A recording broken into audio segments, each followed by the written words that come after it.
सही है। सो अरीबा ने जो है वो आप लोगों को थोड़ा-सा इंट्रोडक्शन तो करवा दिया है।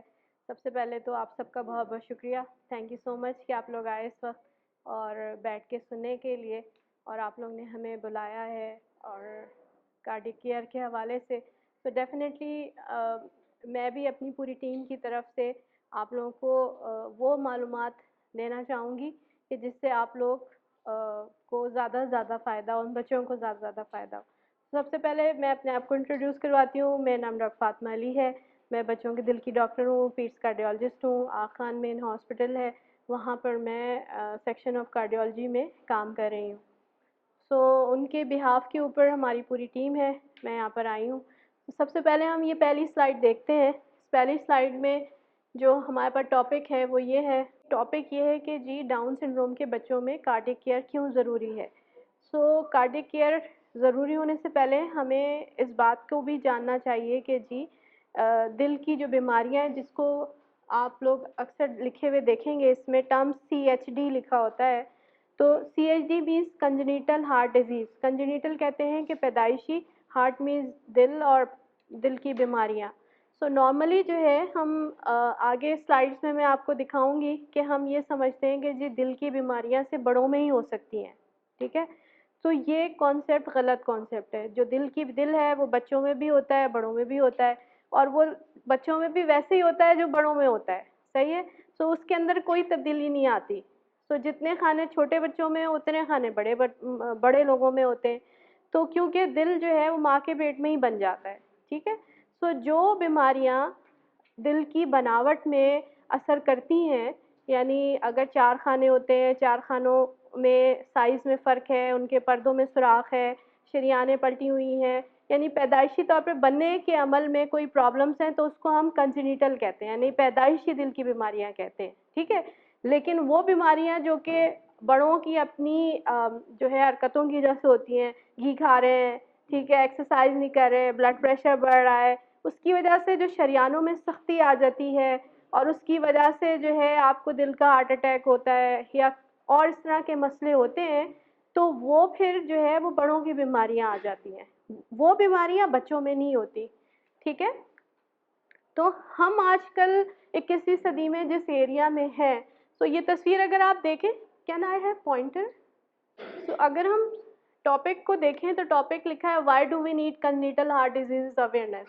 सो हम आगे आगे जो है वो देखेंगे कि हमें क्यों ज़रूरी है, ठीक है। फिर इस स्लाइड में एक लड़की आपने देखी है, वो कह रही है I don't have a problem, I have down syndrome. ये पिक्चर जो है डेवलप कंट्रीज़ की है, ठीक है, और जहाँ पर वेल डेवलप प्रोग्राम्स हैं, यानी वो आपकी हर चीज़ की केयर कर रहे हैं। लेकिन अल्हम्दुलिल्लाह आज के एरिया में KDSP जैसे प्रोग्राम्स जिस तरह से हैं, सो हमारे बच्चे भी इनसे कम नहीं है। सो हमारे बच्चे भी यही कह रहे होंगे, होपिंग कि जी किस तरह से आप लोग का यहाँ सेटअप है, आप लोगों की इंटरेस्ट है और बच्चे जिस तरह से फैसिलिटीज़ हैं, तो हमारे बच्चे भी यही कह रहे हैं। लेकिन एज अ कार्डियोलॉजिस्ट मैं ये कह रही हूँ आई डोंट लाइक CHDs, यानी मुझे पसंद नहीं है CHD। क्यों? क्यों I don't like CHD anywhere, यानी यहाँ कहीं भी नहीं हो, कहीं पर भी नहीं। क्यों? CHD से हम ये जहन में रहते हैं कि जी दिल में सुराख है तो बस अब गए, इसका कोई इलाज नहीं है या इसका कुछ नहीं हो सकता। सो ऐसा कॉन्सेप्ट बिल्कुल गलत है, ठीक है। सो अब क्या कॉन्सेप्ट है, हम क्या क्या कर सकते हैं, वो फिर हम आगे देखते हैं। सो अगर आप इस पिक्चर को देखें, तो इस पिक्चर में मैंने पूछा है do I am here to teach you for Down syndrome, क्या मैं यहाँ पर आपको डाउन सिंड्रोम के बारे में बताने आई हूँ। तो इसका जवाब है नहीं, क्योंकि ये सब मालूमात तो आपको हैं और ये दूसरी टीम दे रही है, ठीक है। फिर मैं यहाँ पर क्यों आई हूँ, तो ये सारी चीज़ें मैंने आपको नहीं बतानी, ये सबको पता है और उसको बताने की ज़रूरत भी नहीं है। मैं यहाँ पर आई हूँ ये बताने के लिए कि ये एक बात है जो कि हम सबको पता है कि prevention is better than treatment, यानी हिफाजत जो है वो इलाज से बेहतर है, ठीक है। सो हम ये कहते हैं कि screening and awareness is better than undiagnosed, यानी तशखीस अगर ना हो उससे बेहतर है कि हम अगर कोई अलामत नहीं है तो हम स्क्रीन कर लाजमी कराएं और हमें बीमारी के बारे में जानना ज़रूरी होना चाहिए, क्योंकि लाइल्मी जो है वो अनतशखीस जो है वो रह जाएगी उसकी वजह से जो है वो फिर बाद में गिले शिकवे अपने दिल में पैदा होते हैं।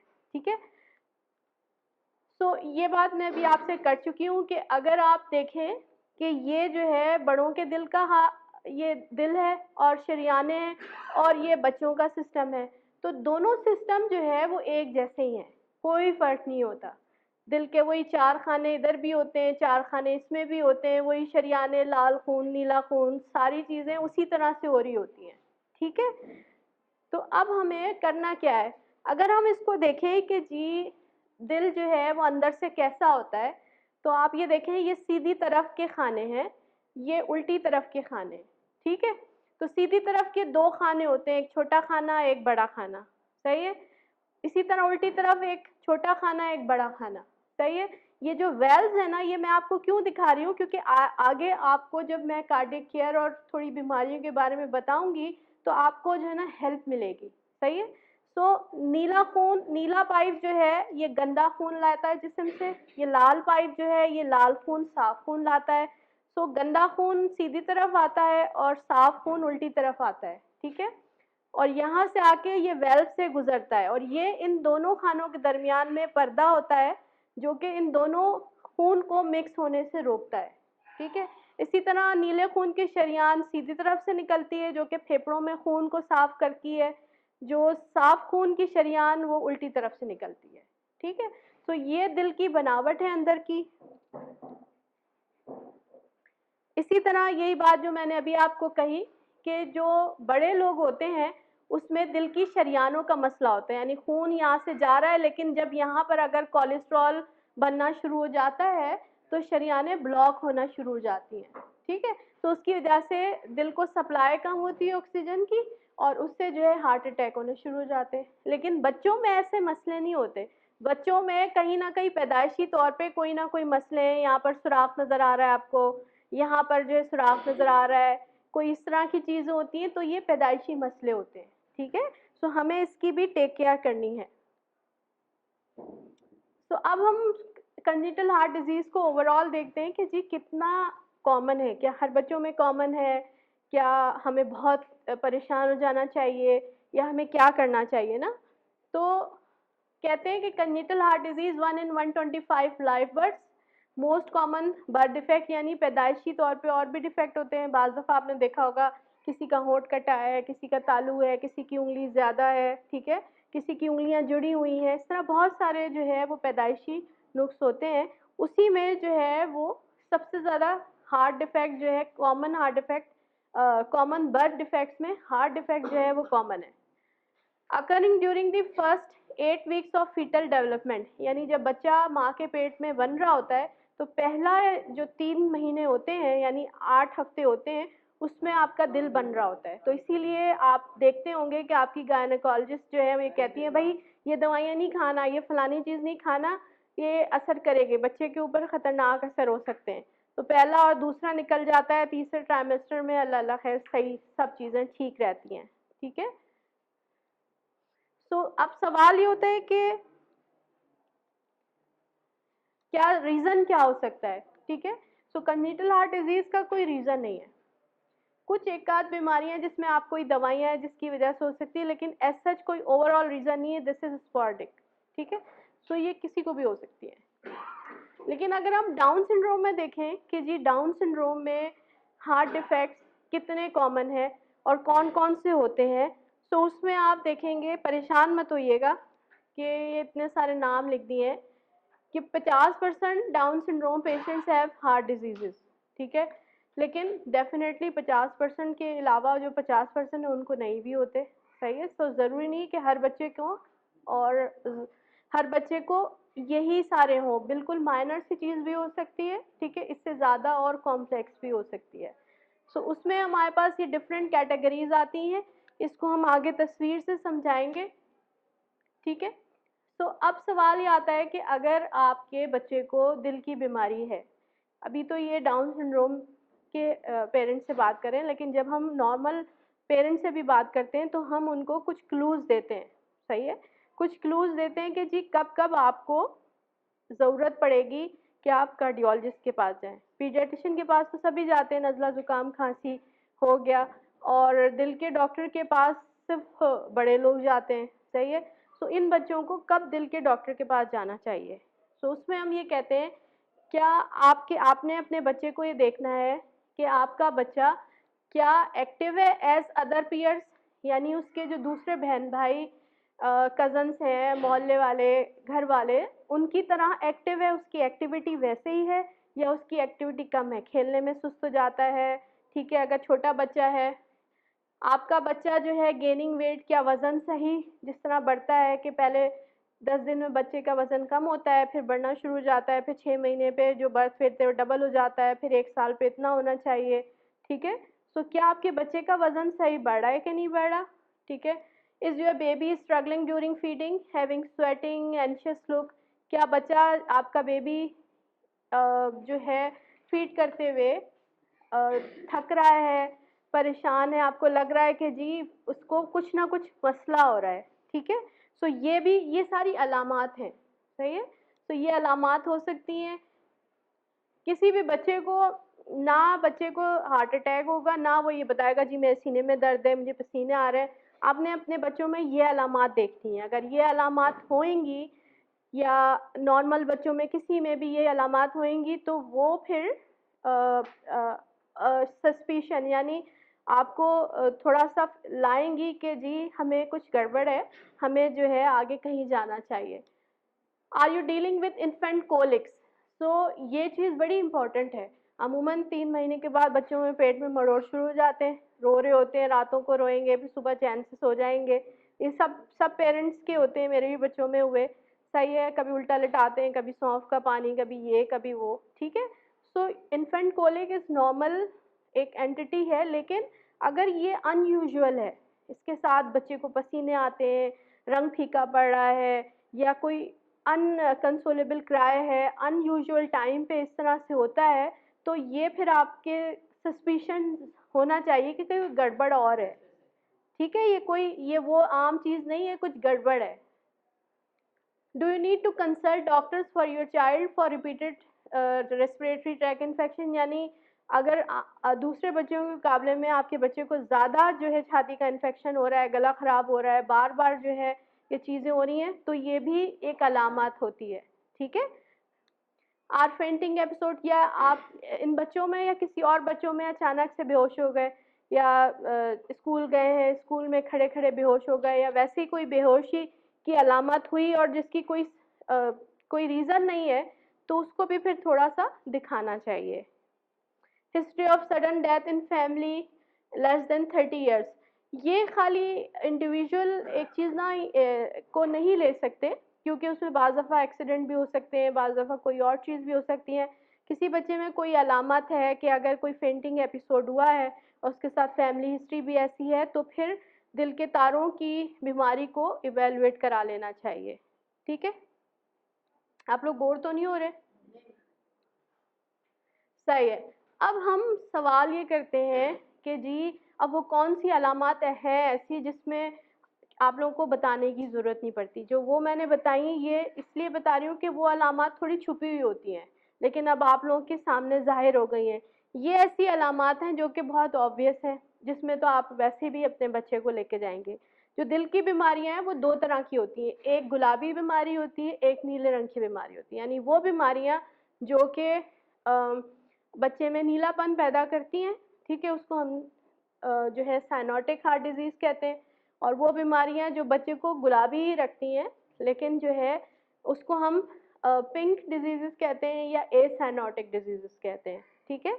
सो इसमें आप देखेंगे कि ये वाला बच्चा है, इसमें पसलियां नज़र आ रही हैं और आंखें भी फैली हुई हैं, थोड़ी सी परेशानी की है, कैनुला भी लगा हुआ है।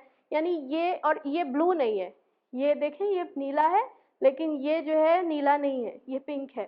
सो ये वाले जो है पिंक बेबीज हैं और ये जो है ब्लू बेबीज हैं, ठीक है। सो जो पिंक बेबीज हैं, यानी आगे हम बीमारी को पढ़ेंगे।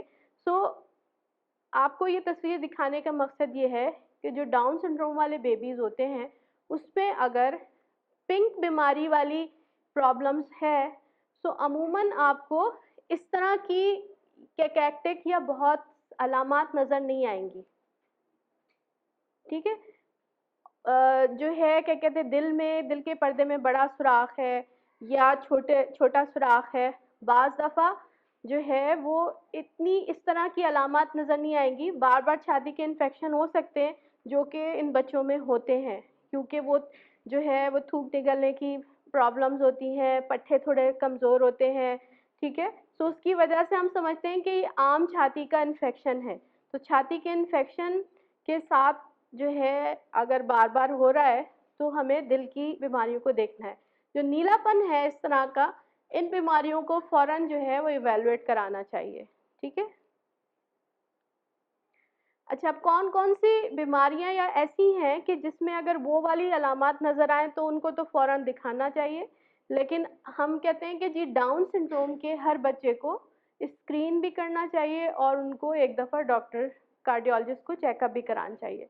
इसी तरह जो बर्थ डिफेक्ट्स होते हैं जिसमें होंठ कटा हुआ है, ठीक है, या जो है कोई और बर्थ डिफेक्ट है, तो उसमें भी हार्ट को इवेलुएट कराना चाहिए कि इन डिफेक्ट्स के साथ कहीं हार्ट के अंदर भी कोई प्रॉब्लम तो नहीं है, ठीक है, क्योंकि ये बनने के अमल में ही चीज़ें हो रही है ना प्रॉब्लम्स।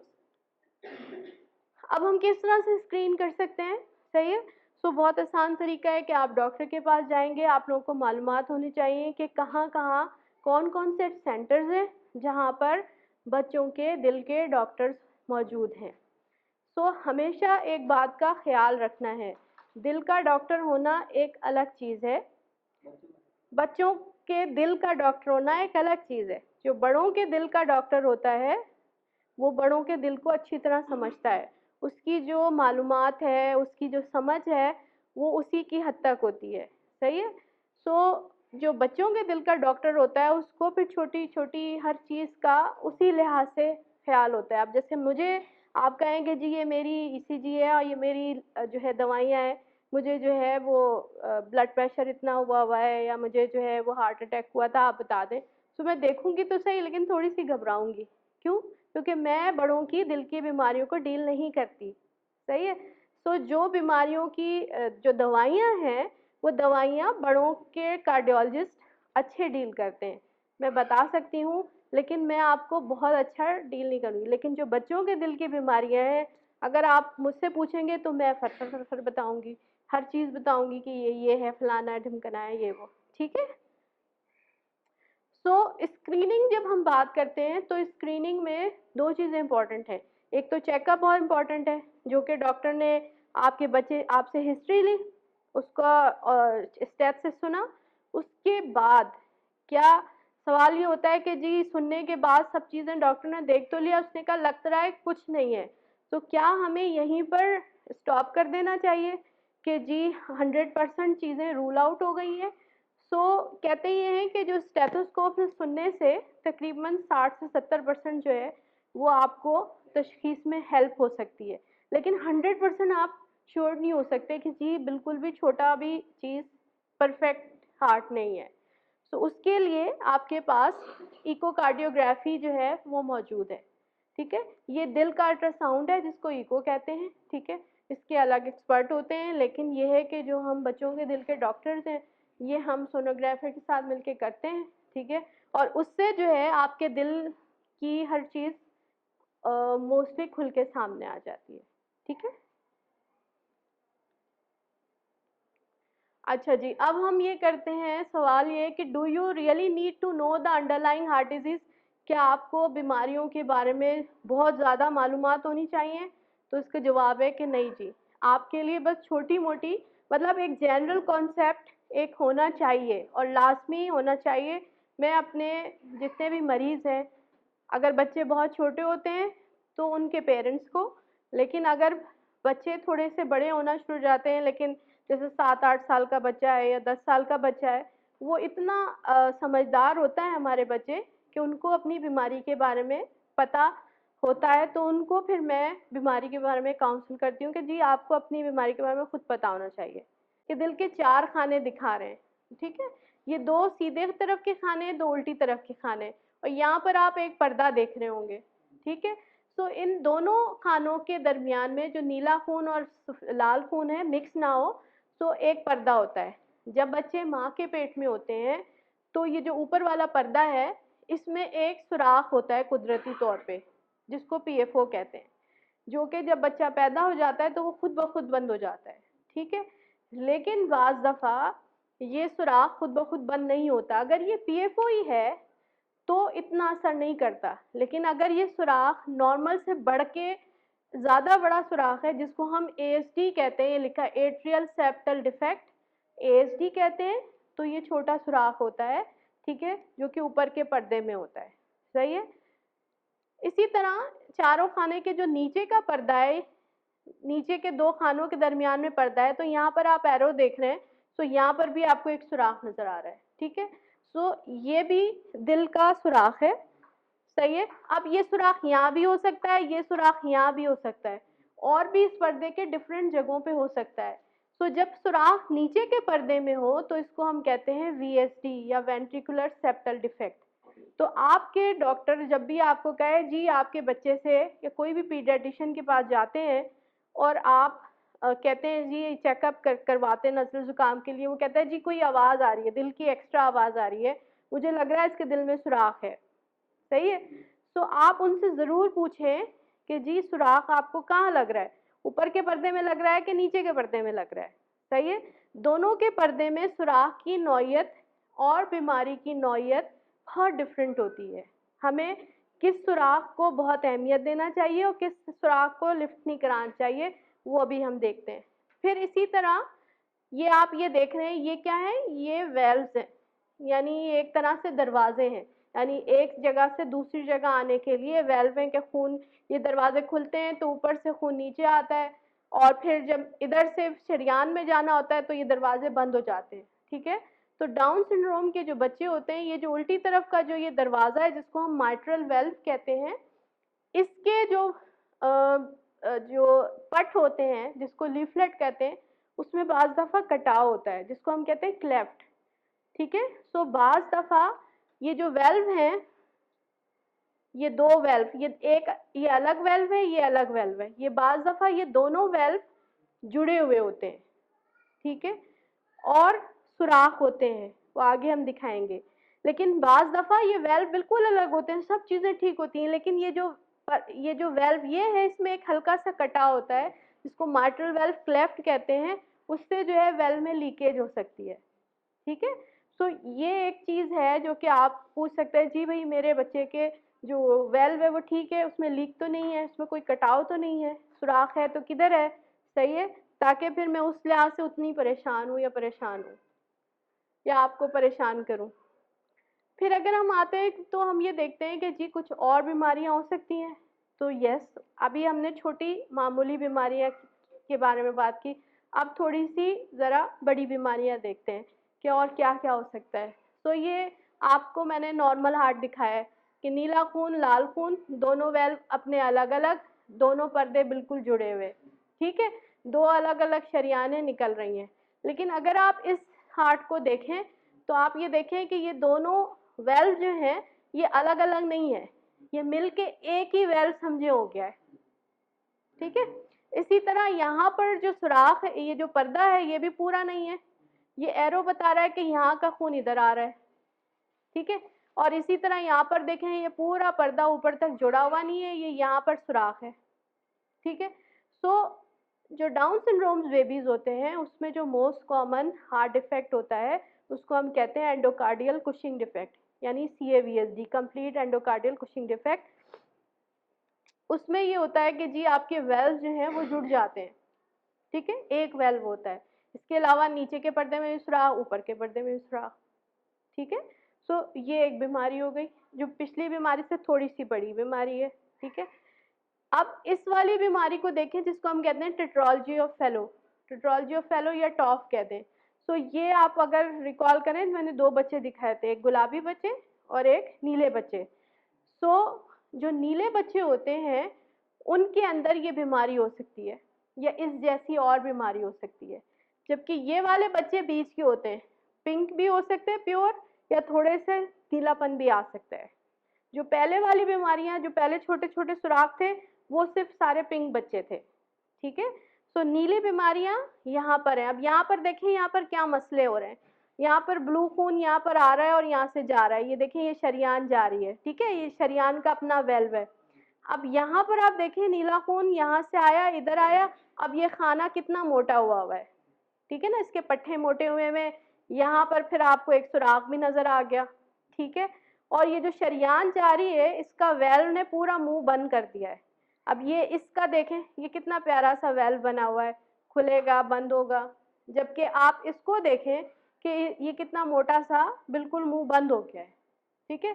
तो इसकी वजह से क्या होता है कि खून फेफड़ों में कम जाता है, और नीला खून जो है जब लाल खून में मिक्स होता है तो फिर जिस्म को जब लाल मिक्स खून मिलता है तो उससे बच्चे नीले होते हैं, सही है। सो इस बीमारी में हमें नीलापन नजर आता है बच्चों में। अब सवाल ये होता है कि what is scary for parents. Parents के लिए सबसे ज़्यादा एक खौफ की बात क्या होती है, भाई दिल की बीमारी है, चलो डॉक्टर के पास जाएं, मालूमात कर लें क्या है। सो जो हमें लगता है कि जी सबसे ज़्यादा स्कैरी होती है कि जी ओहो दिल की पट्टी करानी पड़ेगी, ओ एक्सरे कराना पड़ेगा, इको करना पड़ेगा, एंजियोग्राफी ना करनी पड़े, फिर सर्जरी ना करनी पड़े, फिर इतने पैसे कहाँ से आएंगे, फिर कैसे रहेंगे, क्या होगा, क्या फ़ायदा मेरे बच्चे को वैसे ही जो है वो जो है मुझे इतनी केयर करनी पड़ती है, डाउन है, क्या करूँ ना। तो ये मैं हाल में मुझे लगता है कि ये चीज़ें स्कैरी करती हैं। आप लोग का क्या ख्याल है, यही चीज़ें करती हैं या है ना सर्जरी। अच्छा, और भी क्या चीज़ें स्कैरी करती हैं कि जी फाइनेंशियल सपोर्ट, वो इतना महंगा है, तशखीस इतनी महंगी, कोई इतना महंगा हज़ारों में है, तो फिर हम क्या करें, सही है। और क्या कहते हैं सर्जरी कराएंगे, कहाँ से लाएंगे पैसे, ये वो इस तरह की किसके पास मांगने जाएं। तो ये आई थिंक ये चीज़ें हैं। अच्छा, वाई डू वी स्केयर, हम जो है क्यों डरते हैं सर्जरी से, क्योंकि हम अपने बच्चे को रोता हुआ नहीं देख सकते, तो क्या हम इस हालत में देख सकते हैं, ये सारी चीज़ें देख सकते हैं, भाई सर्जरी करके इधर आएगा तो ये तो होनी है। सो अगर अगर हम थोड़ा सा दूसरे अंदाज में सोचें, ये तस्वीर मैंने आप लोगों को डराने के लिए नहीं दिखाई, मैं सिर्फ आपको ये बताना चाह रही हूँ कि ठीक है सर्जरी बच्चे की ओपन हार्ट सर्जरी होती है, सर्जरी के बाद जब बच्चा बाहर आता है तो ऐसा आपको नज़र आएगा, लेकिन फिर ऐसा भी नज़र आएगा, ठीक है, फिर आपको जो है ऐसा भी नज़र आएगा, ठीक है। ये देखें, है ना स्कार, बच्चा बैठा भी हुआ है, ठीक है। सो कोई भी जो है आसानी के लिए थोड़ी सी मुश्किलात होती हैं। अब सबसे ज़्यादा अगर पेन पूछा जाए तो वो माँ से ही हम पूछ सकते हैं कि जो डिलीवरी का पेन होता है कितना मुश्किल होता है, लेकिन हर बेबी के बाद माँ फिर तैयार होती है दूसरे बच्चे के लिए। जब डिलीवरी होती है उस वक्त सब कहते हैं कि जी अल्लाह मेरी तौबा, लेकिन हर थोड़ी देर के बाद वो बच्चे की मोहब्बत फिर ऐसी अल्लाह ताला डालते हैं कि फिर एक बच्चे की मोहब्बत आ जाती है, ठीक है। तो हमें ये सोचना होगा कि जी हमारे लिए क्या चीज़ इम्पोर्टेंट है, ठीक है। फिर हम ये पूछते हैं what to do, what do you need when your child diagnose to have CHD, यानी आपके बच्चे को अगर CHD डायग्नोज हो जाता है तो फिर उसको इतनी केयर चाहिए होती है कि जी आपको अच्छा डॉक्टर भी मिल जाए, ICU केयर भी हो। ये सारी बाहर की तस्वीरें लगाई हुई हैं, वो मुझे अपनी वाली मिली नहीं तो इसलिए एनेस्थीसिया भी मिले, ठीक है ना। तो ये सारी डिफरेंट मोडेलिटीज़ या ये डिफरेंट स्पेशलिटी एक जगह कहाँ पर मिलेंगी, सही है, और कौन बताएगा, कौन गाइड करेगा। तो हम आखान से कहते हैं कि अल्हम्दुलिल्लाह आखान बज़ाहिर लगता है बहुत महंगा अस्पताल है और है, ठीक है, लेकिन वहाँ पर अगर हम देखें तो बच्चों के दिल की बीमारियों की जो फैसिलिटीज़ हैं, यानी आपको नज़ला ज़ुकाम होता है, आप डॉक्टर के पास जाते हैं, उसने आपको चेकअप किया, सही है, उसने दवाइयाँ लिख के दी, वन गो चीज़ ख़त्म हो गई। आपके बच्चे को अगर डायरी हुआ, उसको ड्रिप की ज़रूरत है, वो अस्पताल में दाखिल हुआ, एक डॉक्टर ने देखा, उसकी शिफा हो गई। लेकिन जो दिल की बीमारियां हैं वो सिर्फ एक डॉक्टर से पूरी नहीं हो सकती। मैंने उसको देखा, फिर मैंने एको किया, ठीक है। फिर मैं सर्जन के पास भेजूंगी, सर्जन देखेगा, फिर सर्जन सर्जरी करेगा, सर्जरी के बाद आईसीयू में आएगा, आईसीयू की टीम अपनी होनी चाहिए। अगर ये सारी चीज़ें एक जगह मौजूद नहीं है तो फिर आपका बच्चा सेफ नहीं है, ठीक है। अगर ये सारी एक जगह चीज़ें मौजूद हैं तो फिर जो है वो सेफ है।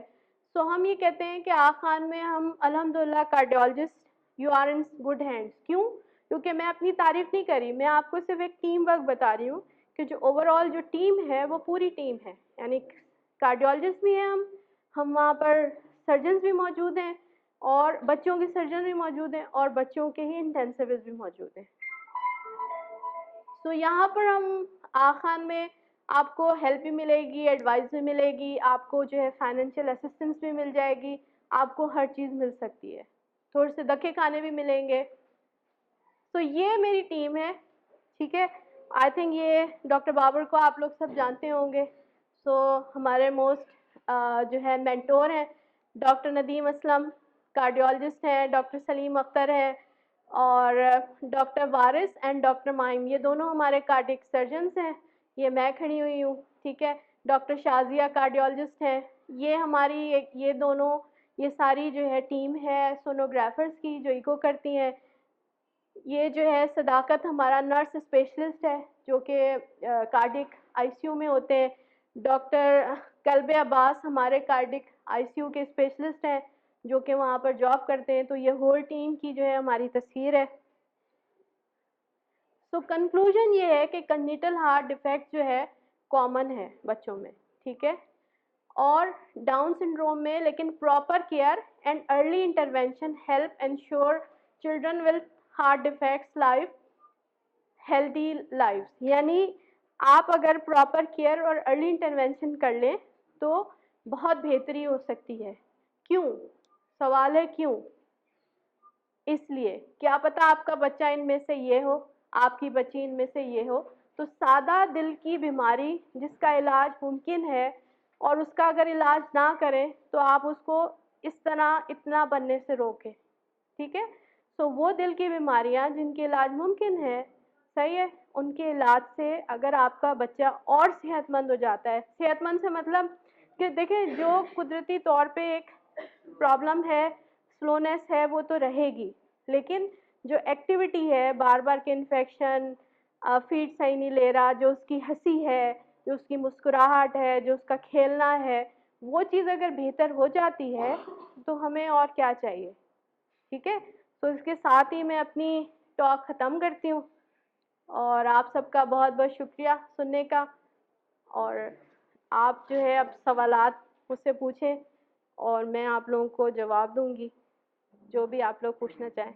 श्योर। मेरी बेबी को हार्ट अटैक है, एएसडी है, बहुत स्मॉल सा वीएसडी और क्लेफ्ट है। तो रिसेंटली मैंने अपने डॉक्टर को दिखाया था, तो कुछ मेडिकेशन ऐसी होती हैं जिससे हमें पता नहीं होता कि उनको नहीं देनी चाहिए। जिससे लास्ट टाइम था तो मैं टीचिंग ड्रॉप्स दे रही थी, तो एक डॉक्टर ने मुझे कहा कि नहीं, टीचिंग ड्रॉप्स हार्ट के लिए ठीक नहीं है। अभी रिसेंटली एसिफाइल सिरप जो होता है, कफ सिरप, उसका डॉक्टर ने मना किया। तो ऐसी कौन सी ऐसी और दूसरी मेडिसिन हमें देनी नहीं चाहिए बेसिकली बच्चों को? सो जितनी भी आपके पास, आप बैठ जाइए। सो जितनी भी कफ सिरप्स हैं, डिकंजेस्टेंट्स हैं, यानी जो जब रनी नोज़ होती है और उसमें हमें नज़ले को कंट्रोल करने के लिए देते हैं, नज़ला ज़ुकाम, जैसे बेनाड्रिल है, ठीक है, इस तरह की जो डिकंजेस्टेंट्स होती हैं ये, और जो आप जिस तरह कह रही है एसिफाइल है, सो इसके अंदर मिक्स कंपोनेंट्स होते हैं। सो बाज़ दफ़ा ये दिल के ऊपर ओवरऑल जो है वो इफ़ेक्ट करते हैं, दिल की रफ्तार तेज़ कर सकते हैं, दिल की पट्ठों पे असर कर सकते हैं। सो अमूमन जो है एडवाइस ये की जाती है कि अवॉइड करें। अमूमन जो है खांसी, नज़ला, ज़ुकाम जो है वो वायरल इन्फेक्शन से होता है या बैक्टीरियल से होता है। तो वायरल जो है अपना टाइम लेके जाता है, तो सूदिंग यानी थोड़ा सा नेबुलाइज कर लें, स्टीम ले लें, सुसहल शहद है इस तरह से दे दें, पैनाडॉल दे दें, ठीक है। तो बहुत ज़्यादा कफ सिरप देना या डिकंजेस्टेंट देना जो है हो सकता है इफ़ेक्ट करे। सो रूटीन में नहीं देना चाहिए। सम टाइम कॉफ इतनी बॉदरसम होती है तो जो है विद डॉक्टर की एडवाइस के साथ और जो है ऑब्जर्वेशन के साथ बहुत कंट्रोल्ड जो है डोज से आप दे सकते हैं। तो ये नहीं है कि जी आपने अगर एक ड्रॉप पिला दिया है या अगर थोड़ी सी हाफ टी स्पून या वट एवर 1/4 टीस्पून दे दी तो जी हार्ट के ऊपर बिल्कुल ही वो वाला इफेक्ट है। सो ये ऐसी बात नहीं है, दे सकते हैं लेकिन रूटीन जैसे अब फॉर एग्जांपल बच्चे रोते हैं रात में तो फेनर्गन एक आम सी दवा है जिसको हर शख्स जो है वो खुलेआम इस्तेमाल करता है, ठीक है। तो उसकी वजह से जो है ना वो बच्चे वक्ती तौर पे सोते हैं लेकिन वो आदी हो जाते हैं, तो बाद में फिर जो नींद की दवा या कोई वैसी दवा अगर देनी पड़े तो फिर वो इतनी असर नहीं करती, वो फिर और हाइपर एक्टिव हो जाते हैं। हाँ, सो वो जी वो फिर ये है कि थोड़ा अवॉइड करना चाहिए। बेबीज में ये ना पानी अटकाती है, तो ये क्या हार्ट की इशू की वजह से होता है? पानी पीते पीते उससे अटक जाता है थोड़ा सा। सही, नहीं हार्ट की वजह से नहीं होता, हार्ट की वजह से तो ये नहीं, क्योंकि इनके पट्टे कमज़ोर होते हैं ना, सो ओवरऑल जो है वो बाकी ओवरऑल चीज़ें जो है देखनी होंगी कि और क्या मसले हैं, तो उस लिहाज से जो है वो होता है। लेकिन ये कि प्रॉपर पोजीशनिंग करके जो आपको सिखाया होगा उस पोजीशनिंग के साथ जो है इन बच्चों को फिर डील करना ज़्यादा आसान है। तो इसमें मैंने स्लाइड शेयर नहीं की हैं लेकिन थोड़ी सी अगर आप लोग बोर नहीं हो रहे हो तो सिर्फ एक दो बात और करूँगी कि क्योंकि इन बच्चों में आपको पता है कि पट्टे कमज़ोर होते हैं, सही है। तो इन बच्चों में जिस तरह हम लोग बड़ी बड़ी सांसें ले लेते हैं, खांस लेते हैं, इन बच्चों में खांसी या बड़ी बड़ी सांस नहीं लेते जिसकी वजह से जो फेफड़ों में नॉर्मल बलगम बनता है, ठीक है, सो वो क्या होता है, रुकता है। जब वो रुकता है तो उसकी वजह से ठहरा हुआ पानी आपको पता है ना कि कैसे इन्फेक्शन और जरासीम और फिर आता है, तो इसी तरह वो फिर दावत देता है कि जी इन्फेक्शन आए तो फिर उसको नज़ला ज़ुकाम खांसी नमूनिया इस तरह होता है। तो इन बच्चों की ख़ास तौर पे अगर दिल का कोई मसला है तो उस सूरत में भी जो है आप लोगों को ख्याल रखना पड़ेगा पोजीशनिंग का, फिजियोथेरेपी का, नेबुलाइजेशन का, ठीक है।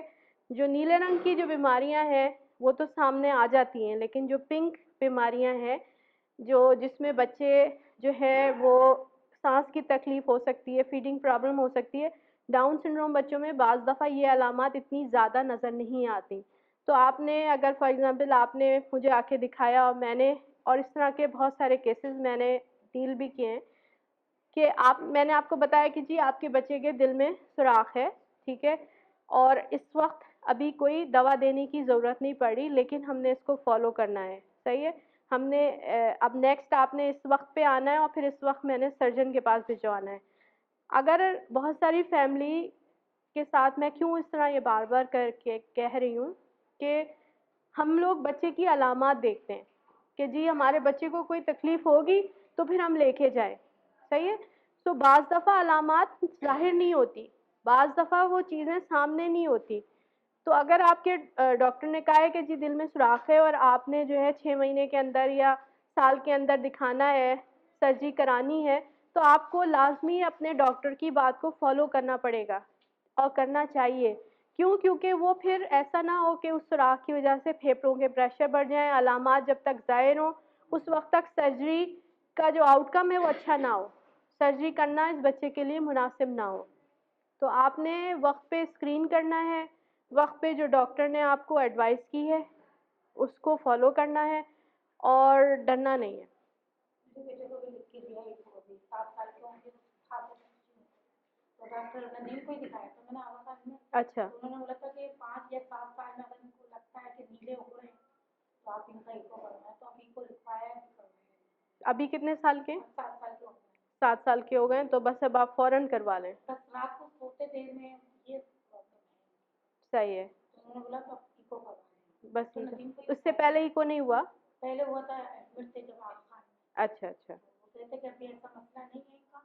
सही है। अगर ये 5 साल 7 साल के दौरान इसके बाद कुछ लगे नीले हो गए या सांस फूल रही है तो फिर मैंने फिर अभी लिखवा लिया है। और वो इको करवा के और फिर स्क्रीन करवा लें कि जी क्या पोजीशन है। अगर अभी ऐसा मसला नहीं लग रहा, मगर रात को जो सोते नहीं है ना वो प्रॉब्लम लग रही है मुझे कि जैसे दिल में सुराख था इनके जब से।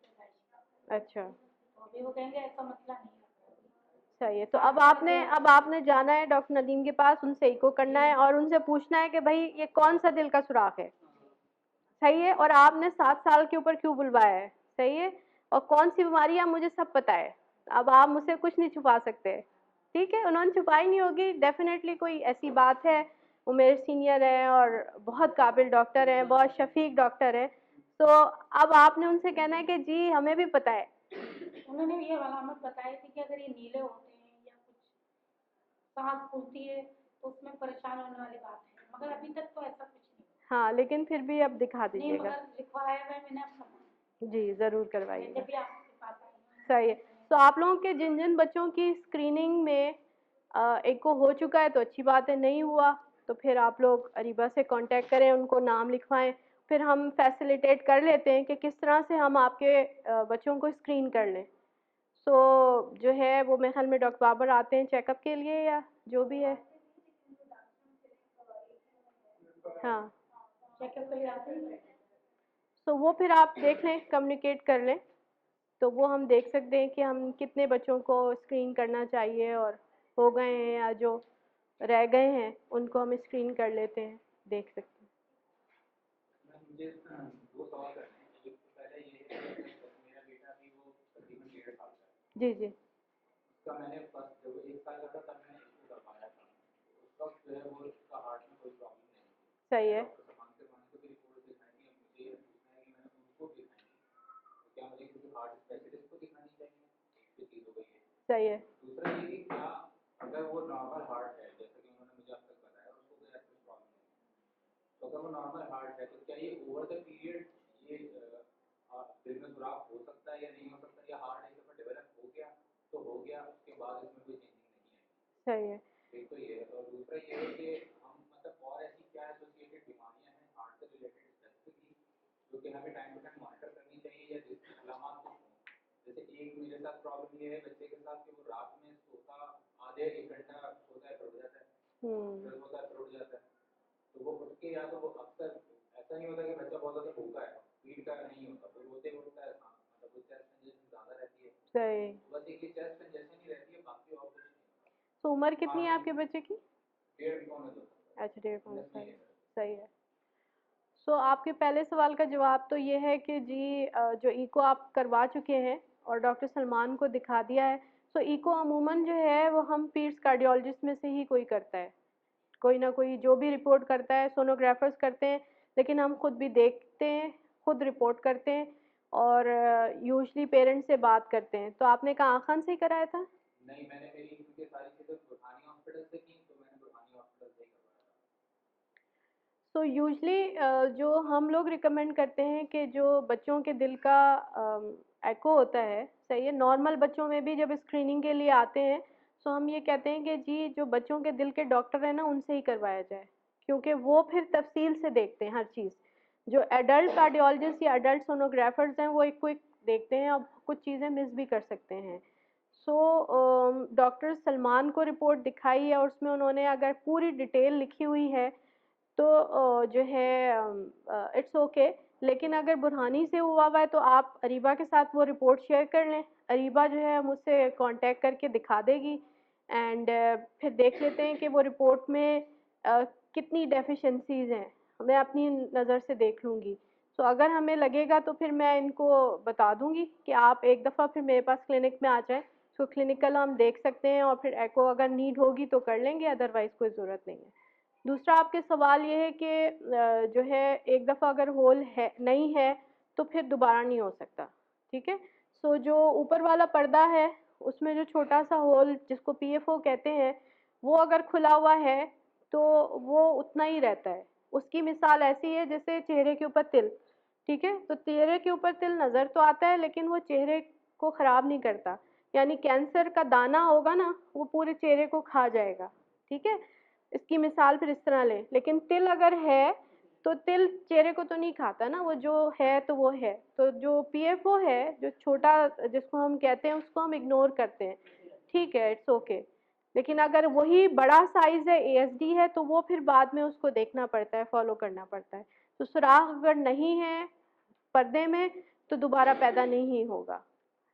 अच्छा, यहाँ पर फिर आपका जो तीसरा सवाल था कि ऐसी और दिल की क्या बीमारी हो सकती है जिसको मुझे देखना पड़े, तो कुछ वायरल इन्फेक्शन एक्वायर्ड हो जाते हैं जो कि किसी भी बच्चे को हो सकते हैं, जिसकी वजह से दिल का फंक्शन कम हो सकता है, जिसको हम मायोकार्डाइटिस कहते हैं। अल्लाह ना करे अगर आपके कभी किसी बच्चे को इस तरह से कोई इन्फेक्शन हो, सही है, तो उसमें फिर दिल मुतासर हो सकता है, वो फिर एक अलग बात आ जाती है, ठीक है, लेकिन पैदाइशी बीमारी से उसका ताल्लुक नहीं है।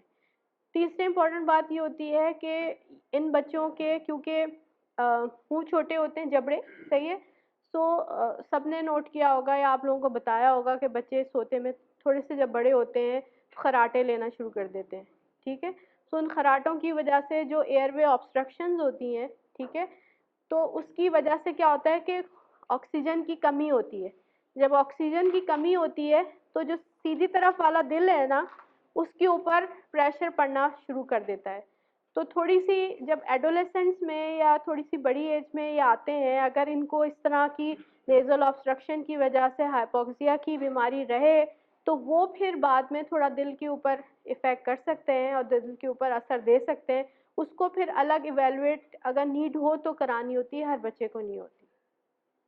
मैंने डॉक्टर सलमान रहमानी से ही पूछा था, तो उन्होंने कहा था नॉर्थिंग ड्रॉप जो होता है ना, फ्लाइंग वाटर, जी जी वो आप डालते हैं कोई मसला नहीं। जी मेरे साथ अपने साथ भी प्रॉब्लम है, मैं ज़्यादा यूज़ करता हूँ, वो उसके फ्लाइंग डालते हैं। जी जी तो वो उसके बाद कुछ वक्त तक तो वो रहता है। हाँ अगर मैं अपनी अगर अपने आप को देखूँ तो मैं जानिकन अगर डाल देता हूँ तो मुझे 8 घंटे 6 घंटे का आराम होता है, वो मैं सोते हुए ही करता हूँ। सही लेकिन उसका ये होता है कि हर थोड़ी देर के बाद घटना बंद होती है। हाँ वो मैं ये मेरी परसेप्शन ये है कि फिर ये ऐसा नहीं होना चाहिए। अगर ये ऐसा है तो फिर इसका मतलब कुछ और प्रॉब्लम हो सकती है। और दूसरा ये कि बच्चों में ये वाली एज होती है, खासतौर से इनकी स्टोर करने की होती है, और बच्चा हर चीज़ उठा के मुँह में ही डालता है। तो वो ज़ाहिर है मिट्टी विट्टी और ये डस्ट और ये सारी चीज़ें तो होती हैं, मतलब वो कोई भी खिलौना हो या कुछ भी हो, उठा के उसने ढक के देखना है कि क्या चीज़ है। सही तो वो इसकी वजह से भी मेरा ख्याल है कि इस वजह से भी इन्फेक्शन होते होंगे। जी तो कहीं ये वही तो नहीं है कि ये नॉर्मल है और इस पर हमें घबराने की कोई ज़रूरत नहीं है, और ये कोविड पीरियड को नहीं खत्म होने वाली है, वो होता रहता मौसम की वजह से, क्योंकि खांसी शायद खांसी नहीं होती थी, मतलब फील होता है कि सीना जकड़ा हो। हाँ, इन बच्चों में आपको हर बच्चे में लगेगा कि सीना जकड़ा हुआ है। वो क्यों? क्योंकि जो बलगम होता है ना, थूक, जो नाक का और गले का बलगम है, थूक आता है, हम निगल लेते हैं, हम बड़े और थोड़े से बच्चे बड़े होना शुरू हो जाते हैं, लेकिन इन बच्चों के अंदर निगलने की सलाहियत होती है, लेकिन ये क्योंकि बच्चे हैं ये निगलते नहीं हैं, सही है, और जो है और बनता फिर ज़्यादा है। तो उसकी वजह से जब हवा पास होती है नाक से गले से होते हुए फेफड़ों में जाती है, तो वो ऐसा लगता है जैसे सीटी बज रही है या सीना बज रहा है। तो अमूमन जो है वो यही होता है कि जी कंजेशन हो गई, सर्दी लग गई है, बहुत बलगम हो गया है, ठीक है। सो जब हम सुनते हैं तो वो उसको हम कहते हैं कंडक्टेड साउंड्स, यानी यहाँ की जो साउंड्स हैं वो कंडक्ट हो रही हैं, नीचे जा रही हैं छाती में, सही है, सो वो सुनने में आ रही हैं, तो वो थोड़ी बज रही होती है। लेकिन इन बच्चों में जो है वो जैसे एलर्जी की टेंडेंसी ज़्यादा होती है, जिसको हम रिएक्टिव एयरवे डिजीज़ कहते हैं, यानी जिस तरह अस्थमा होता है ना, जिसमें शरियाने जो फेफड़ों की जो एयर जो हवा वाली नालियाँ होती हैं वो सिकुड़ जाती हैं। सो बच्चों में हम अस्थमा से पहले रिएक्टिव एयरवे डिजीज़ का नाम दे देते हैं, सो वो भी इन बच्चों में कॉमन होता है। तो उसकी वजह से भी जो है ना खांसी और सीने की जो इन्फेक्शन और बलगम और फिर सांस जो है वो तेज़ चल सकती है, तो ये भी चीज़ हो सकती है। सो अगर एक दफ़ा स्क्रीनिंग से बच्चा आपका गुजर गया है और दिल के डॉक्टर ने कहा कि जी दिल के पर्दे में या कोई और बड़ा वेल्व में कोई मसला नहीं है, छोटा सा पीएफओ है या छोटा सा जो है माइट्रल वेल्व का क्लेफ्ट है या छोटी छोटी चीज़ें, तो ये छोटी चीज़ें कभी भी ये सिम्टम्स नहीं देंगी अनटिल अनलेस के कोई बड़ी बड़ी बीमारी हो। जैसे मैंने आपको तस्वीर दिखाई कि दोनों पर्दों में सुराख था, दोनों वेल जुड़े हुए थे, तो ये थोड़ी सी बड़ी है, या नीचे के पर्दे में बड़ा सुराख है, ठीक है, या ऊपर वाले पर्दे में बड़ा सुराख है, या एक एक्स्ट्रा शरियान है जिसको पीडीए कहते हैं, इस तरह की कोई बड़ी बड़ी चीज़ है तो वो फिर ये अलामत देंगी, वरना ये अलामत हर बच्चे में हो सकती हैं, क्योंकि उनके फेफड़े जो है वो हसास होते हैं और उनके पट्टे जो है वो आम बच्चों के मुकाबले में थोड़े से कमज़ोर होते हैं, तो बलगम बनता है बहुत।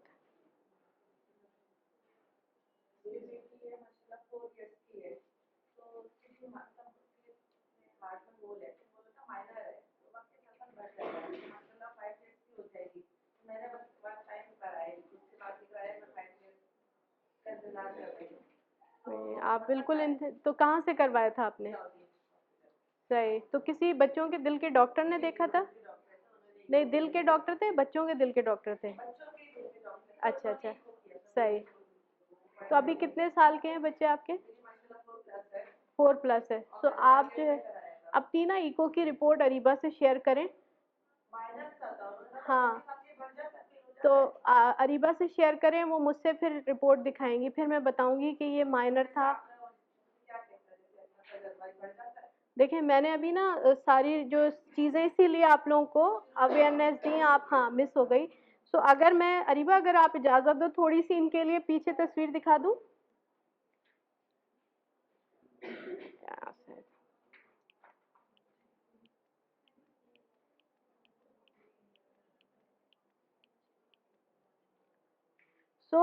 अगर जो है मैंने शुरू में ये सब चीज़ें बताई हैं कि दिल के 4 खाने होते हैं, ठीक है? ठीक है, तो अगर आपका जिसको वो माइनर कह रहे हैं, अगर वो इस सुराख को माइनर आपको बताया है, तो डेफिनेटली कभी-कभी ये छोटा सुराख हो तो ये खुद ब खुद बंद भी हो सकता है। ये साइज़ के ऊपर डिपेंड करता है कि साइज़ कितना है।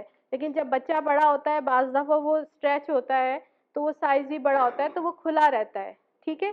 सो इस सुराख के ऊपर बहुत परेशान होना इतना नहीं है, लेकिन ये आपको पता होना चाहिए कि पर्दे का सुराख किधर है, ठीक है? ये भी माइनर कहला सकता है, ठीक है? ये भी माइनर कहला सकता है, ये मेजर भी कहला सकता है, अगर ये सुराख बड़ा है। तो माइनर से क्या मतलब कि सुराख छोटा था, लेकिन इम्पोर्टेंट चीज़ ये कि कहाँ था, ठीक है? सो आज के बाद आप सब ने अपने किसी भी, आप लोगों को पता है कि जी मेरे बच्चे के दिल में सुराख है, तो ये पूछना है भाई किधर है, ऊपर के पर्दे में कि नीचे के पर्दे में, इसके वेल्व्स कैसे हैं, लीक तो नहीं कर रहे, ठीक है? कोई और बड़ी जो है मसला तो नहीं है। सो उसको आप रिपोर्ट जब शेयर करेंगी ना, तो मुझे ये चीज़ नज़र आ जाएगी कि ये इस चीज़ की बात कर रहे हैं क्या इस चीज़ की बात कर रहे हैं। सो इस चीज़ के बारे में हम बहुत एहतियात पसंद होते हैं, क्योंकि इस चीज़ में अगर जो है वो हम वक्त निकाल दें, तो फिर ऑपरेशन जो है के काबिल रहना बहुत मुश्किल हो जाता है, ठीक है? तो इसको आप रिपोर्ट शेयर कर लें, और फिर 5 साल का जो है वो वेट ना करें, बिस्मिल्लाह करें और वो इको रिपीट करवा लें, ठीक है? हाँ बताइए। मेरा बेटा 4 ईयर्स का है। जब वो 2 मंथ का था, जब डॉक्टर बाबर से जो है उनका हो चुका था एको, तो उस वक्त डॉक्टर ने बताया था कि माइनर से जो है वो होल है। जी जी। और कहा था कि रिपीट करवाएं आप आफ्टर 2 ईयर्स, जब वो 2 साल के होते हैं। 2 साल के हो गए, फिर मैंने दोबारा उनका करवाया, तो उस वक्त ये आया कि वो अब कुछ भी अल्हम्दुलिल्लाह सब ठीक है, अब ज़रूरत नहीं है नेक्स्ट डोज की। लेकिन वो मैंने डॉक्टर से करवाया, तो वो मुझे कहा गया कि अब इसको दोबारा से रिपीट करवाने की ज़रूरत नहीं, होल जो है वो हील अप हो चुके हैं। सही है। तो मुझे अब दोबारा रिपीट करवाना चाहिए, क्योंकि मैं अपने हस्बैंड के पीछे पड़ रही हूँ कि वो 4 ईयर्स के हो गए हैं, तो हम एक फिर एको करवा लें तसल्ली के लिए। तो आपके लिए भी फिर यही होगा कि मैं अपने लिए एक काम बढ़ाती हूँ, रिपोर्ट, दोनों रिपोर्टें, वो डॉक्टर बाबर वाली भी और जो ज़ियाउद्दीन वाली भी, वो दोनों रिपोर्टें अरीबा से शेयर कर लें, ठीक है? सो अरीबा जो है मुझसे ईमेल पे या व्हाट्सएप पे शेयर कर लेंगी, फिर मैं देख के बता दूंगी कि जी कौन सा था और किसके चांसेस थे और बंद हो गया है और क्या रिपोर्ट लिखी हुई है। फिर मैं आपको बता सकती हूँ कि हाँ रिपीट करने की नीड है और या नहीं है, क्योंकि ये माइनर और मेजर जो है वो डेफिनेटली मैं भी जब काउंसिल करती हूँ पेरेंट्स को, तो उसमें यही हम बताते हैं कि अब मैं ये तो नहीं कहती आपके बच्चे को वीएसडी है, सही है, आपके बच्चे को एएसडी है, तो आप बोलेंगे भाई मैं क्या जानूँ वीएसडी क्या होता है, एएसडी क्या होता है, सीएवीएसडी क्या होता है, सही है? तो उसमें हम यही कहते हैं जी माइनर सा है, ये वाला होल भी जो है माइनर के रूप में हो सकता है, ठीक है? ये वाला भी माइनर हो सकता है, ये मेजर भी हो सकता है, ठीक है? सो वो मेरे लिए इम्पोर्टेंट है कि है किस जगह पे, तो उसमें फिर आप लोगों को गाइड करना फिर आसान हो जाता है। हाँ, अगर एमआर नंबर है। 7 मंथ की बेटी है मेरी ना, तो 1 साल के बाद इको लीकेज है, और बॉल बताया कि नैरो है, और 1 साल के बाद मे बी कवर अप हो जाए। तो अभी कितने साल की है? 7 मंथ की है। 7 मंथ की है।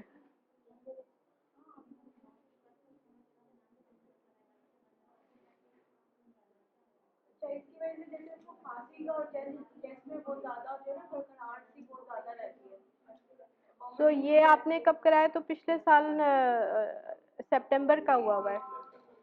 और उस वक्त कितनी बड़ी थी ये? ये ले लीजिए। 3 महीने की थी। तो अभी कितनी बड़ी हो गई है? 7 मंथ की हो गई। तो एक रिपीट करवा लें। इसमें सच बहुत डराने वाली बात नहीं है, लेकिन 2 छोटी सी चीज़ें लिखी हुई हैं कि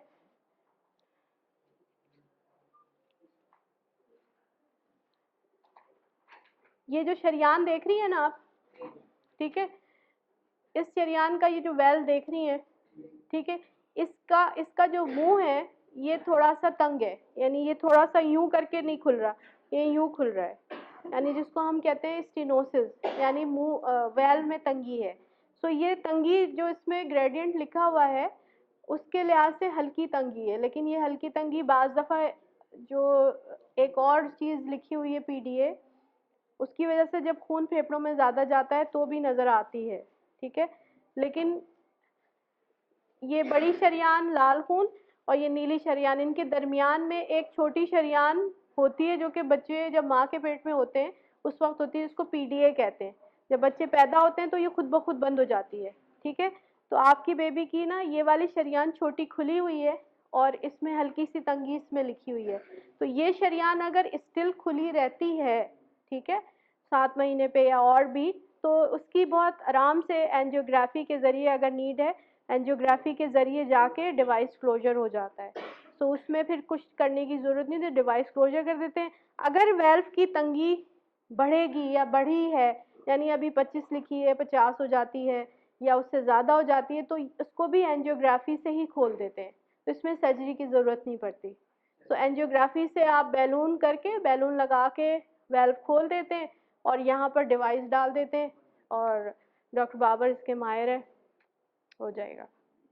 लेकिन होपफुली सम टाइम, क्योंकि ये 3 मंथ्स के ऊपर एको हुआ था, तो समटाइम्स अगर स्मॉल लेजन्स होते हैं तो वो स्पॉन्टेनियसली बंद भी हो सकते हैं। तो हो सकता है कि जो आपकी पीडीए है वो बंद हो गया हो, और वेल में तंगी अगर बढ़ नहीं रही है तो उसके लिए कुछ नहीं करना, सिर्फ फॉलो करना होगा अकॉर्डिंगली।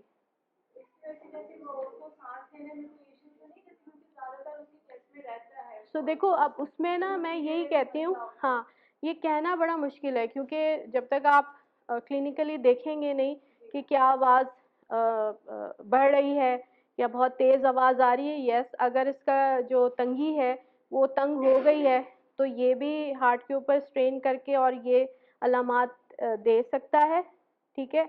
और ये अलामात जैसे अभी हमने बात की कि छाती के इन्फेक्शन और अगर एलर्जी है उसकी वजह से भी हो सकती हैं, तो इको के बगैर ये कहना मुश्किल है, ठीक है। सो रिपीट, आई थिंक टाइम बन गया है तो इको रिपीट एक करा लो, सही। तो ये है। सो और किसी के कोई सवाल हो, कोई कुछ पूछना चाहे? आपने जो कहा कि रिपोर्ट मुझे, मैं आपको दिखा दूँ, रिपोर्ट मुझे ना भी मिल सके, हाँ हाँ तो मैं एको करवा लूँ डायरेक्टली डॉक्टर बाबर से? जी, आप करवा, 2 years old है ना? हाँ जी।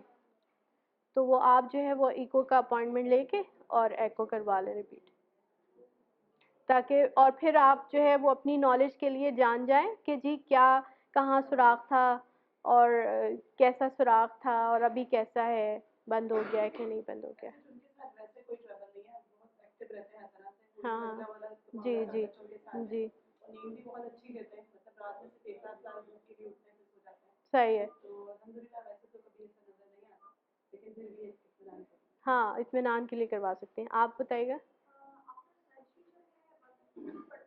किस चीज़ की?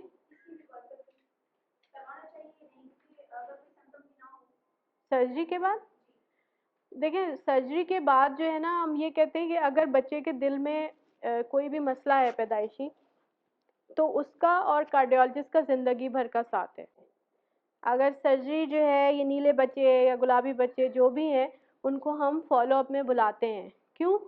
क्योंकि तसल्ली के लिए, और बाज़ दफ़ा कुछ चीज़ें वक्त के साथ साथ जो है ज़ाहिर होती हैं।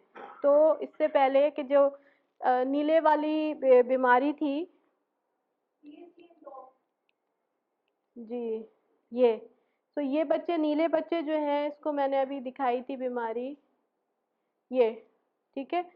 तो इसकी सर्जरी जो है वो बिल्कुल एक तरह से हम करेक्टिव सर्जरी ही कहते हैं, लेकिन इसकी सर्जरी जो है अभी वक्ती तौर पे यहाँ सुराख बंद कर देते हैं पैच लगा के, यहाँ वेल्व को खोल देते हैं।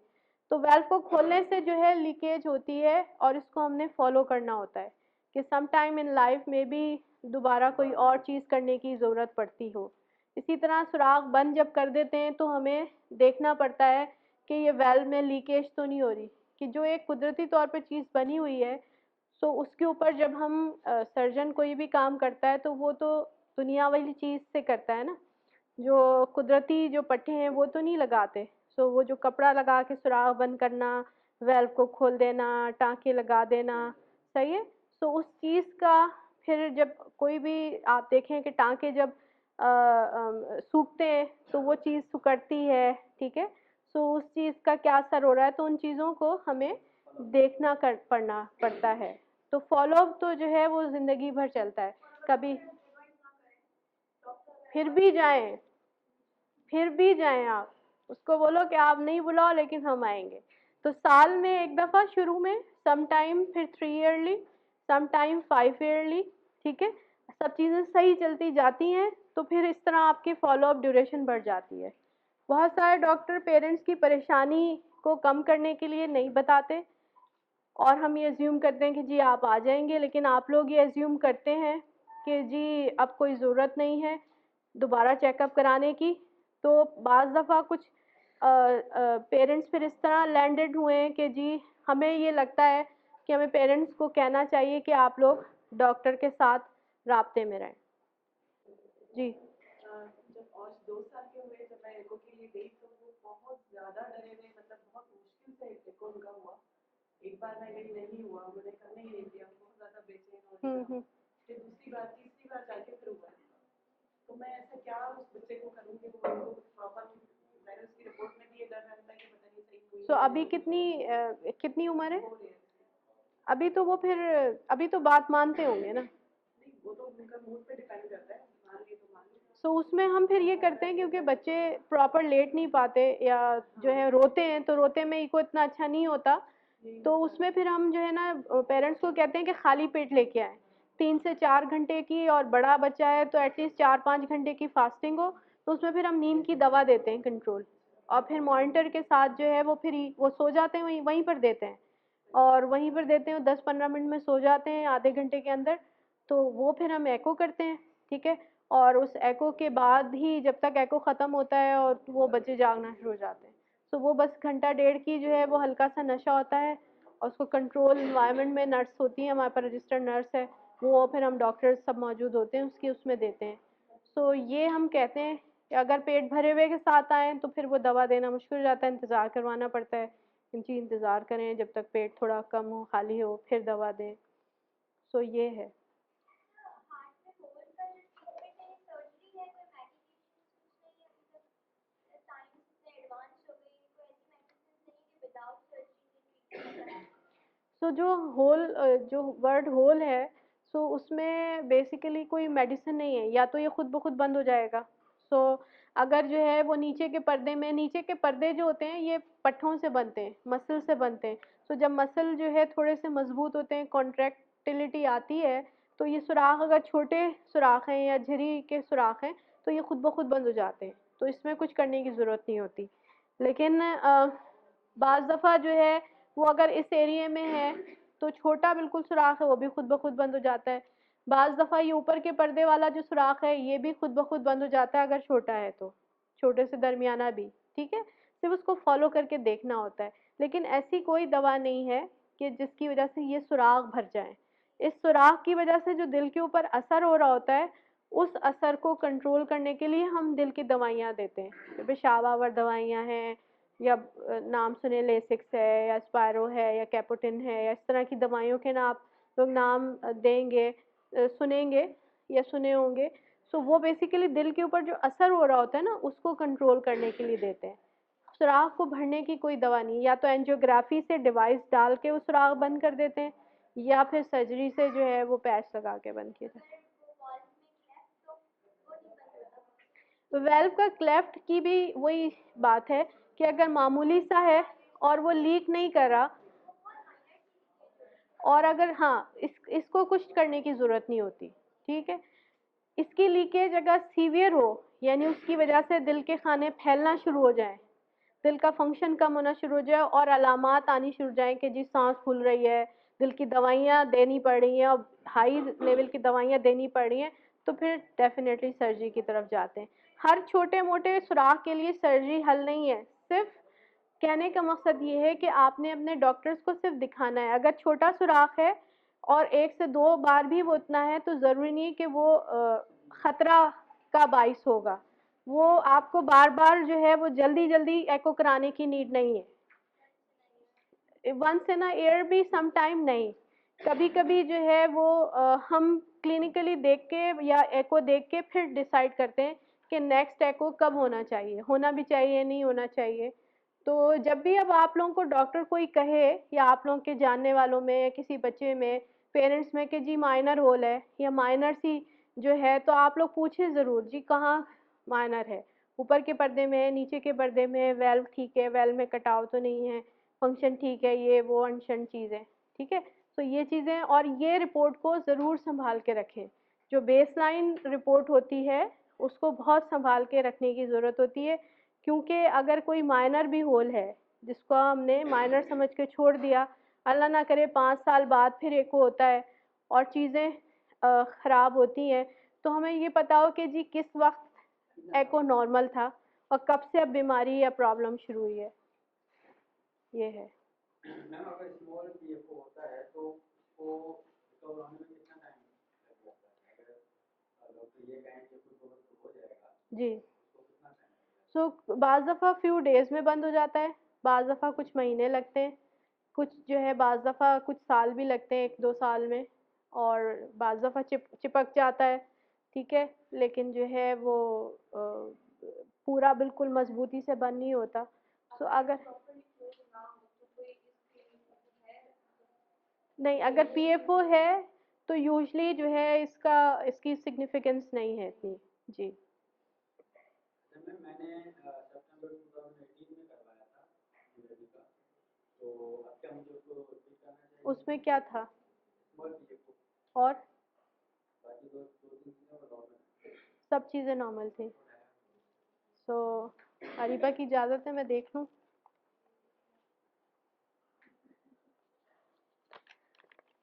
सही है, पर बिल्कुल नॉर्मल नहीं, आप रिपीट नहीं करना चाहिए आपको। इसमें ये है कि ये चीज़ें सब कंप्लीट चीज़ें देखी हुई हैं जो कि आगे चल के अगर मिस हो जाएं और फिर वो दिल के ऊपर असर कर सकती हैं, तो उसके लिए हमें रिपीट करने की ज़रूरत होती है। लेकिन ये पीएफओ है, एएसडी भी नहीं है, पीडीए भी नहीं है, वीएसडी भी नहीं है, वेल्स ठीक है, खाने सही बने हुए हैं, फिर इस ज़रूरत नहीं है। इवन कार्डियोलॉजी के पास जाने की ज़रूरत भी नहीं है।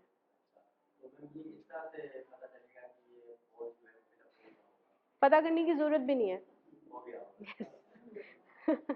पता करने की ज़रूरत भी नहीं है, बंद हो गया। Yes. अच्छा मेरी बेबी का जो इशू है तो अभी डॉक्टर बाबर ने रिसेंटली मैं 2 दिन पहले उसके साथ अपॉइंटमेंट पर उन्होंने कहा once a year echo repeat होगा और क्लैप्स है तो बोला जब हमें लगेगा कि थोड़ा सा लार्ज हो गया तब सर्जरी होगी। It may be take 10 years या फिर उससे भी ज़्यादा, लेकिन उसका वेट गेन नहीं हो रहा, तो इसके लिए क्या एक है कि तुम्हें पता है कि हाँ उसे हार्ट इशू है और उसका वेट भी गेन नहीं होता, वो इससे लिंक्ड है या नहीं, उसकी डाइट की वजह से किसी कार्डियक मेडिकेशन पे रखा हुआ है? नहीं है ना।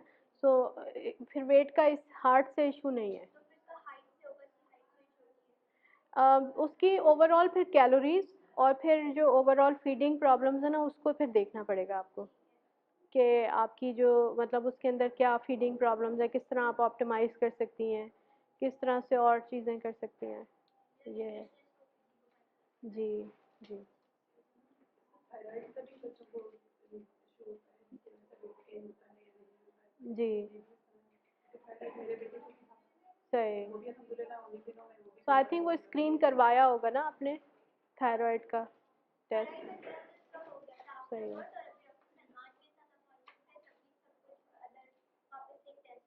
अच्छा, सही है। तो मेरा मकसद यहाँ आने का कि आप लोगों को घबराना नहीं है कि बस आप सारे बच्चों को लेके आएँ या ये समझें कि हम जो है ये चाह रहे हैं कि बस हम अपनी क्लिनिक्स पढ़ना चाह रहे हैं, ऐसी कोई बात नहीं है। हम चाहते हैं कि आपके बच्चे अगर कोई ऐसी चीज़ है तो वो और क्वालिटी ऑफ लाइफ के साथ आपके साथ रहें, आप उनको एंजॉय करें।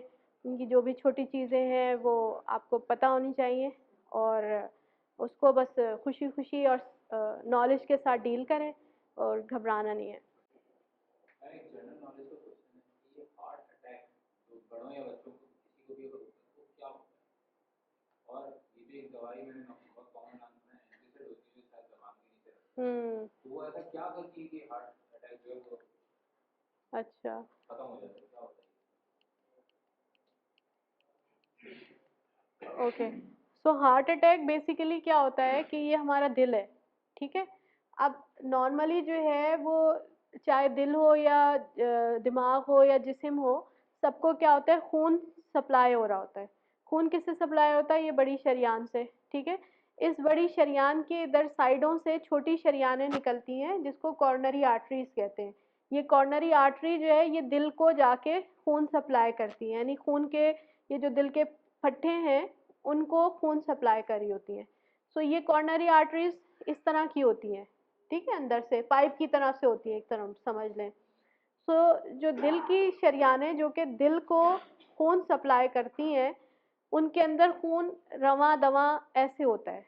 लेकिन वक्त के साथ साथ जब आपकी जिस्म में तब्दीलियां आती हैं, ठीक है, खाल सिकुड़ रही होती है, हम और भी चीज़ें चेंजेस आती हैं तो इन शरेयानों में सख्ती आनी शुरू हो जाती है, इनके पट्ठों में इनकी शरेयानों में सख्ती आती है।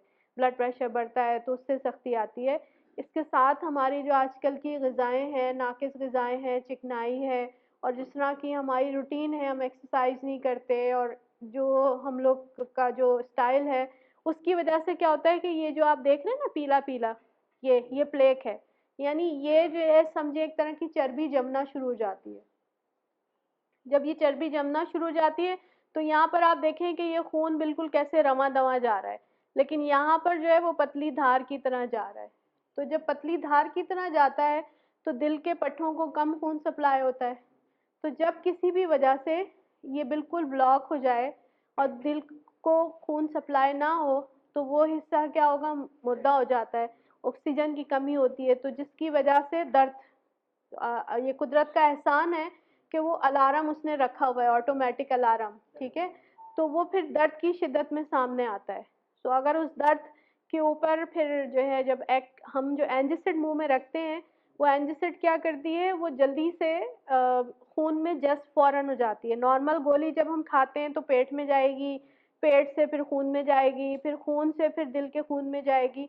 तो जब यहाँ पर हम मुंह जबान नीचे रखते हैं तो वो खून में ही घुल जाती है, जाती जज्ब हो जाती है और जाके जो दिल की शरेयानें हैं इसके ऊपर जो स्पैज़म तंगी आई हुई होती है उसको थोड़ा रिलैक्स कर देता है, यानी उसको थोड़ा खोल देता है कि जो दौरान खून है वो ये बारीक से जगह थोड़ा बेहतर हो जाए। जब वो खून वापस जाना शुरू हो जाता है तो वो जो पट्ठों में जो हाँ जो पेन का असर है वो फिर कम हो जाता है। ये है, लेकिन इसका मतलब ये नहीं है कि बस इधर दर्द हो इधर एंजिसिड लें। अगर आपके डॉक्टर ने कहा कि जी शरेयानें बंद हैं तो वक्ती तौर पे तो थोड़ी बेहतर कर देगी स्पैज़म, लेकिन ये बंद शरेयानों को खोलने के लिए फिर आपने अपनी डॉक्टर की एडवाइस के ऊपर जाना होगा कि किस चीज़ दवाइयाँ इस्तेमाल करनी है, एंजियोग्राफी की ज़रूरत है, एंजियोप्लास्टी की ज़रूरत है, सर्जरी की ज़रूरत है। वो फिर जो है जो दिल के बड़ों के जो डॉक्टर हैं वो फिर आपको एडवाइस देंगे। भी और भी है उन